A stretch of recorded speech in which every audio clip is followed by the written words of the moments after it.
Welcome back. In this video, we are going to finish our maze as well as add functionality to our left and right button.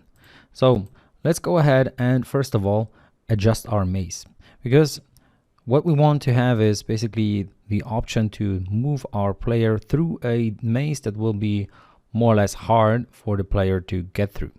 And you can create a maze however you want it, so you can design it the way you prefer.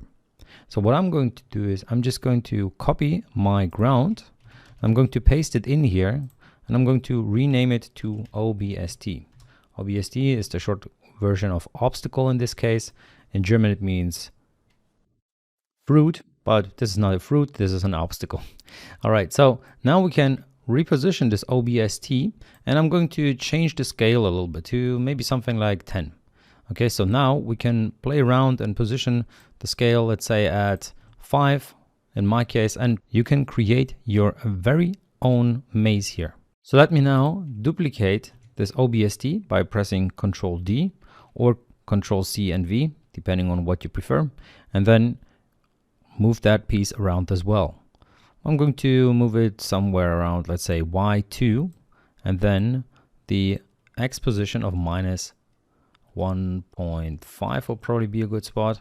So here it will be exactly at the edge of our other element. It wouldn't be a problem even if we pushed it inside of our other item. You wouldn't see it because, well, they are in the same Z position, so to speak, but it's always good to do it in a as clean as possible manner. So here, let me select this obstacle and position it at minus 1.5 for the X position as well as 2 for the Y position.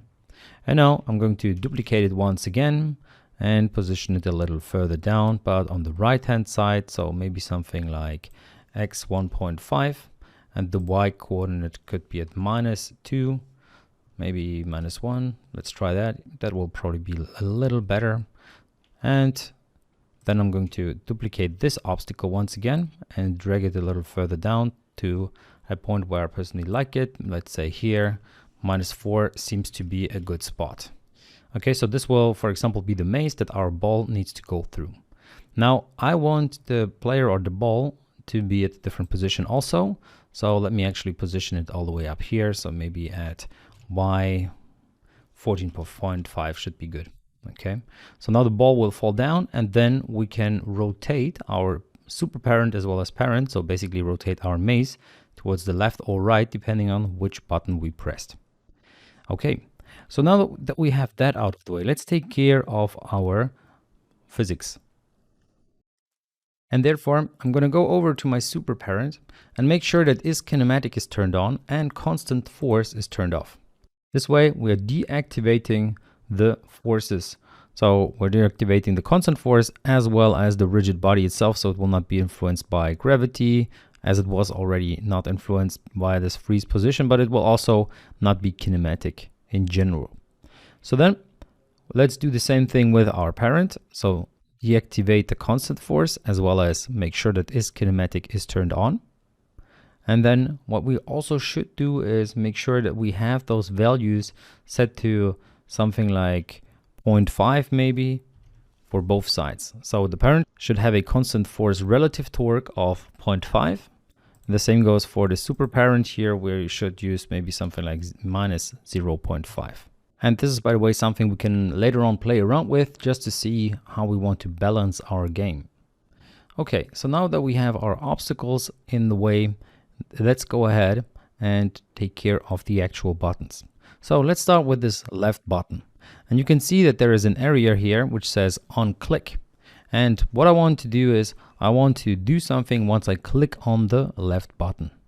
Okay, so if we look at our game, this here is our left button. And once I click that, what I want to do is I want to tilt my maze towards the left hand side. So how can I achieve that?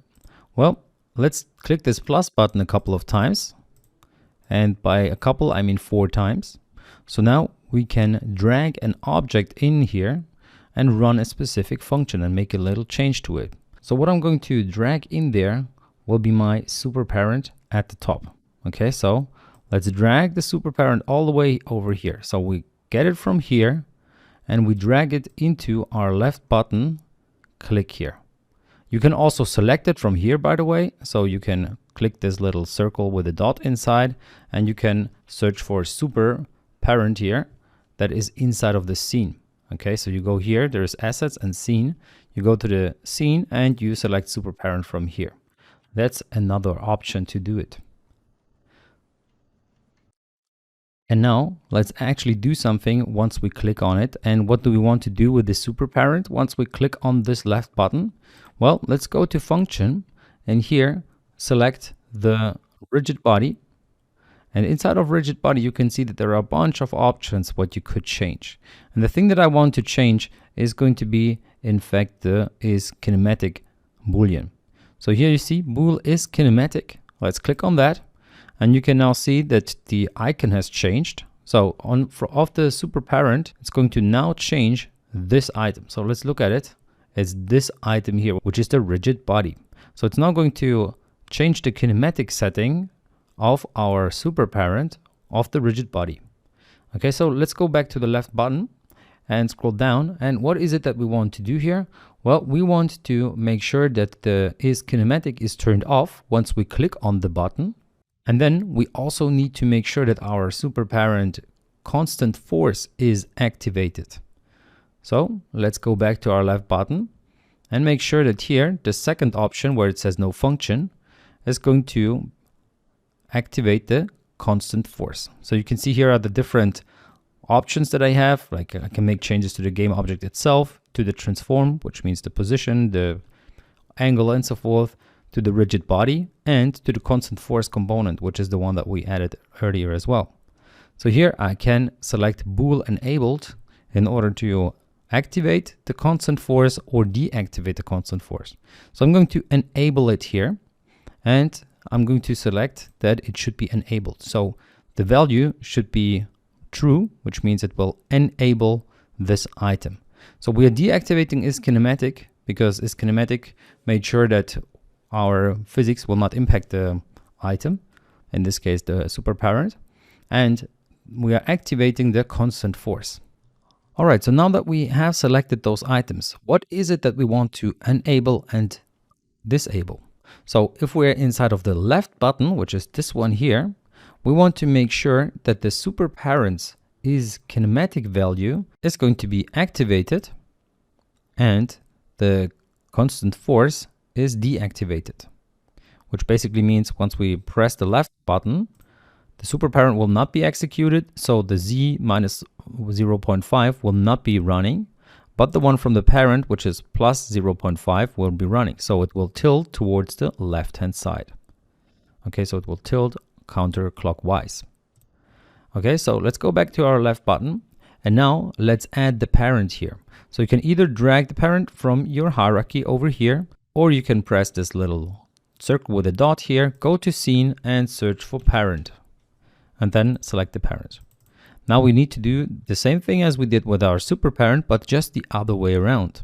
So here we are also going to select is kinematic, and here we're going to select the constant force bool is enabled, but here we're going to make sure that the constant force is in fact enabled and the is kinematic is disabled. So this checkbox is basically saying enabled or disabled. So here for this is kinematic, it's true or it's false. So if it's not checked, then it says that is kinematic is going to be deactivated or false. If we check it, it will be activated. So basically what we're saying here, when we click this button, we want to do all of these things. We want to make sure that the rigid body is kinematic of our super parent. Then the constant force is enabled, which is going to be set false, which means the constant force is disabled for our super parent. For the parent, however, we deactivate the is kinematic and we make the constant force enabled once we click the left button, which means that now our mace will tilt towards the left-hand side.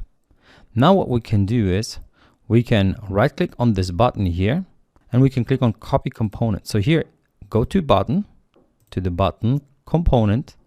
Here are three dots, then click copy component, and then go over to your right button and also here and paste component values. So here in the button, component as well inside of the right button, this time not the left button. Here we are adding them because you see here are no on clicks. Of course, you can add them manually if you want, but we can also just paste our values, the component values, and now just do the other way around, which means here we are going to deactivate the kinematic for our super parent once we click on the right button, and we are activating the constant force. We are making our parent kinematic and disabling the parent's constant force.